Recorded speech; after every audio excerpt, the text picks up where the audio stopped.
It's Q&A time. You ask the questions, I answer. Yes, I'm starting a Q&A, so it's Q&A time. That's this post. This is time for you to ask me a question. Now, I do not know all the answers, but I'm going to try to help you out the best I can. Again, I don't know all the answers, but I'm certainly going to act like I do. Excuse us, ladies and gentlemen. 1, 2.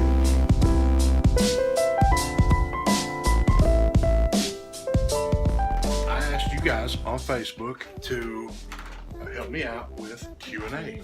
I want to be able to do this for you all to help so that we can help each other. There's no clear-cut line to how to sell artwork, how to be the world's greatest. I want to help you today. Brian asks, what artist inspires you? I don't know. I'm inspired by so many people. I don't know. I'm inspired by everything. It's just hard. Do I have to narrow that down to one? So many are inspiring. Each artist's individual pieces, individual things in individual pieces, I'm inspired by. I see certain brush strokes and, scenes, things like that catch my eye, that I just really am into and I really love. I can't think of one particular artist that just really does it. Anders Zorn, classic painter, one of the best painters in my opinion. Zorn was amazing, and John Singer Sargent, I use a lot of their colors.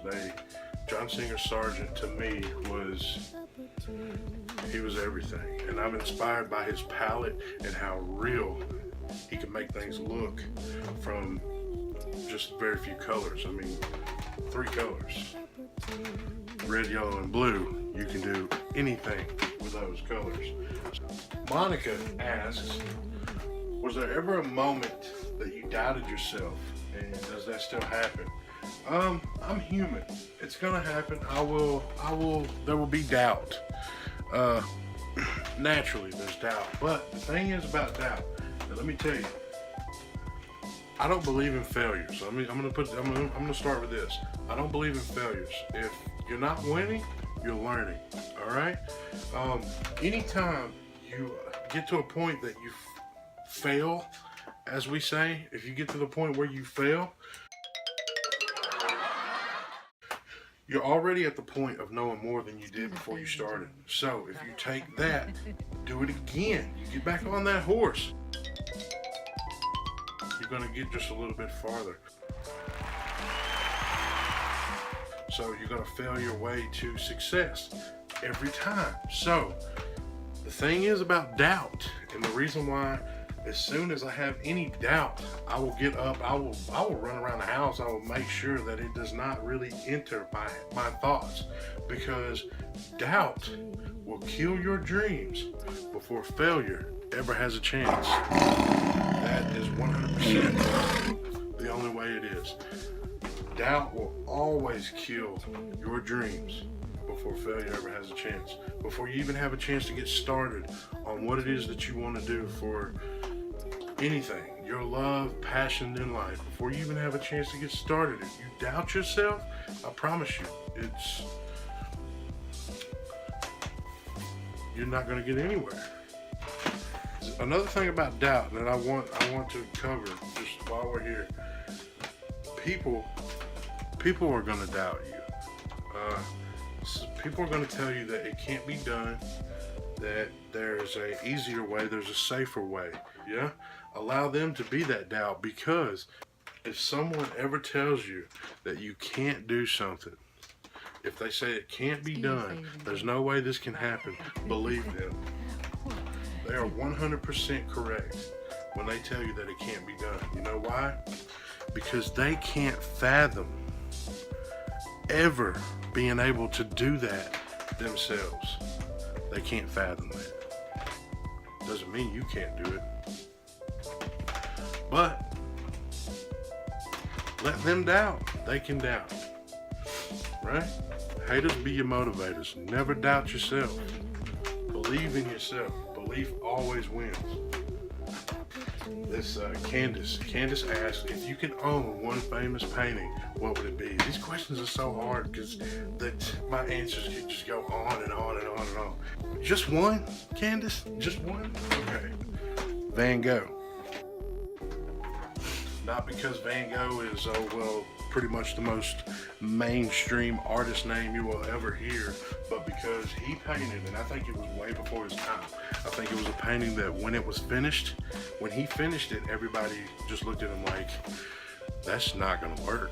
It's not, no. But he painted, it's a skeleton smoking a cigarette. I don't know if you've seen that, but that is my favorite painting. It's called like Skull with Burning Cigarette, Head, Skull Head Smoking a Cigarette by Van Gogh. If I could own that, it would be incredible. I would own a reproduction of it if I could, because I mean, it's just that good. That's one of my favorite paintings. John asks, what is your favorite Casey Page original? My favorite paintings that I do always, my favorites happen when I feel like I have moved past a block that I'm having.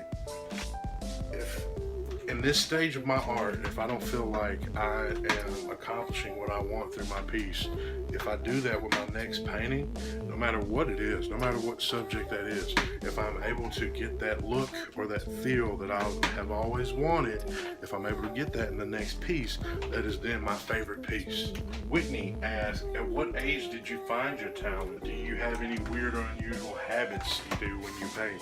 I learned at school, actually, Miss Ropp's second grade homeroom. Yeah, Miss Ropp, I would draw something and she would literally parade it around the classrooms just so everybody could see that, yeah, Casey's a freaking beast. All right, what weird things do I do? They're not weird to me, so I don't know. I don't know what weird things I do.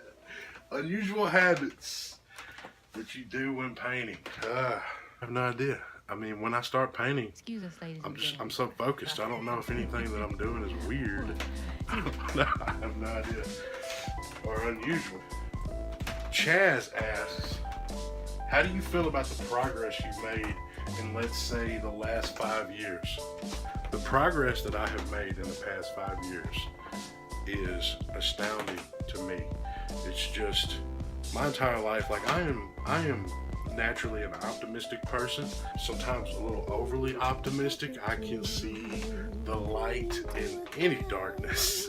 It's part of my curse. If you want to progress, you just have to move forward. You gotta move. You gotta go after it. So over the past 5 years, I've really been pushing, and from day one until today, it has been a steady incline for me. Now, by no means am I, making a killing from my work. I'm still at the point where I'm putting as much of my own self into it as I possibly can. It's a lot of work, but knowing that I'm doing this for me and there is some sustainability to be had, that's huge for me. So yeah, my progress over the 5 years, I'm super happy with. I wish there were more hours in the day. I wish I had a twin who had the same gifts as me. Wendy asks, do you ever get stuck while working on something? Once I start a painting, once I'm already into it, odds are I'm not going to be stuck because I do plan my pieces. I see how each thing's going to lay out. I know which colors I'm going to have that's already laid out. I get into it, and yeah. Now, before I start a piece, in between paintings, I can indeed get stuck, and I do. Again, like John Singer Sargent, even he said, when you have your painting blocks, whenever you do get stuck, if you can't think of anything to paint, the best thing to do is to paint anything. That one single brush stroke, seeing one single color laying next to another single color, can spark an entire new idea, an entirely new direction. So remember, if you can't think of anything to paint, paint anything. Erica asks, are you planning an exhibit to Europe? Now, if Europe will have me, I would love to come to Europe. I think that would be amazing. Just to be able to have paintings hanging there, having them for sale, being able to see Europe. It's definitely, I've never been to Europe, but everything that I see about it is absolutely beautiful. So yeah, I'm down. If you know anybody, any connections, Excuse us, ladies and gentlemen. get at me. Jessica asks, what are the challenges you face? What are the challenges that I face? The only challenges that I'm having is answering this question, Jessica.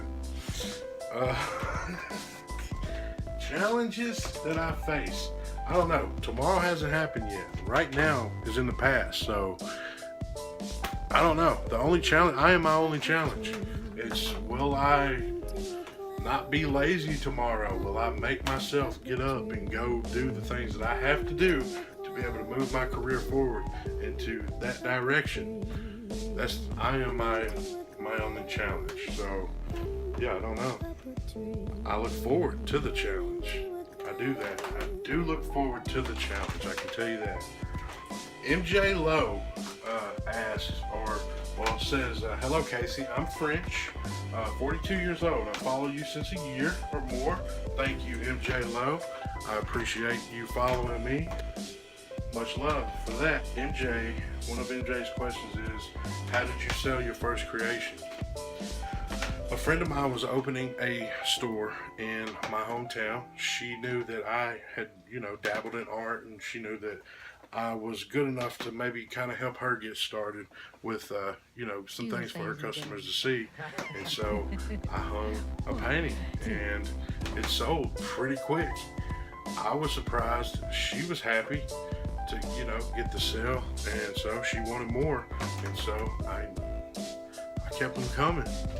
So yeah, that was the start of that.